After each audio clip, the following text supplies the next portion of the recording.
Super fresh at hot off the press. Artista update para sa inyong mga beshi.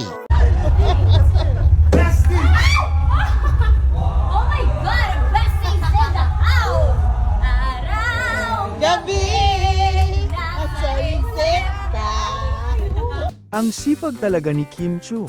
Hindi lang sa ASAP nag-perform bilang cowgirl, kundi pati sa event sa World Trade Center para sa Suising Suki Day 2024.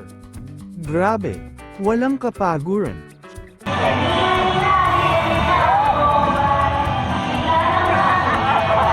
Hindi rin magpapatalo si Paolo Avellino. Todo exercise at kayod sa mga endorsements. Napaka-blessed talaga nila Kim at Paolo sa kanilang mga career. Sana patuloy pa ang kanilang success at dedication sa trabaho. Talagang inspirasyon sila sa lahat ng mga mangarap sa showbiz at kanilang mga fans. At may chika pa ako. Sa isang social media ay tila may malakas ang instinct. Sabi nga nito, Gagi, ang lakas ng feeling ko nanliligaw na tong si Paolo.